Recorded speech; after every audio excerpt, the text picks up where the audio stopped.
So I have this somewhat hairy function definition here, and I want to see if we can graph it. And this is a piecewise function. It's defined as essentially different lines. You see this right over here, even with all the decimals and the negative signs. This is essentially a line. It's defined by this line over this interval for x, this line over this interval of x, and this line over this interval of x. I want to see if we can graph it. And I encourage you, especially if you have some graph paper, to see if you could graph this on your own first before I work through it.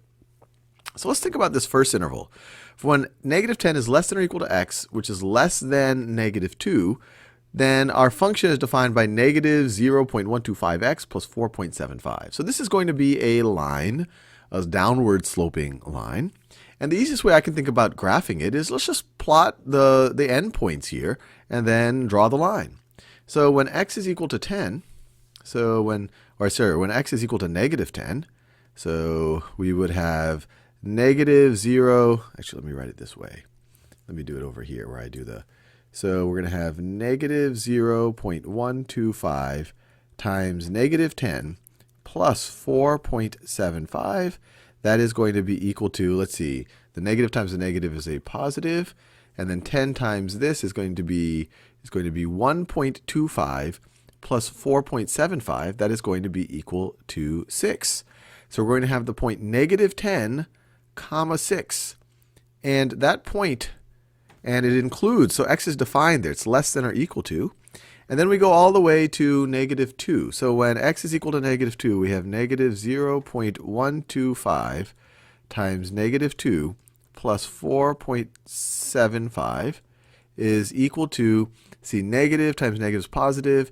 2 times this is going to be positive 0.25 plus 4.75. It's going to be equal to positive 5.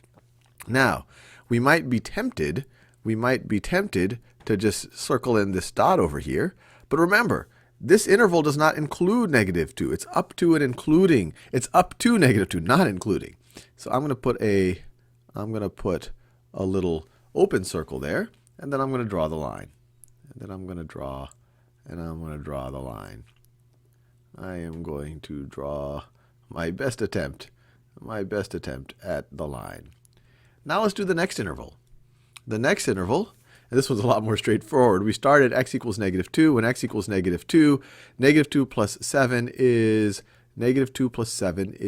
5. So negative 2 comma 5. So it actually includes that point right over there. So we're actually able to fill it in. And then when x is negative 1, negative 1 plus 7 is going to be positive 6. Positive 6, but we're not including x equals negative 1 up to and including. So it's going to be right over here. When x is negative 1, we are approaching, or as x approaches negative 1, we're approaching negative 1 plus 7 is 6. So that's that interval right over there. And now let's look at this last interval. This last interval, when x is negative 1, you're going to have, well, this is just going to be positive 12 over 11 because we're multiplying it by negative 1. Plus 54 over 11, which is equal to 66 over 11, which is equal to positive 6. So we're able to fill in that right over there. And then when x is equal to 10, you have negative 120 over 11. I just multiplied this times 10. 12 times 10 is 120, and we have the negative. Plus 54 over 11. So this is the same thing. This is going to be, what is this? This is negative 66 over 11. Is that right? Let's see. That is negative 66 over 11, which is equal to negative 6. So when x is equal to 10, our function is equal to negative 6.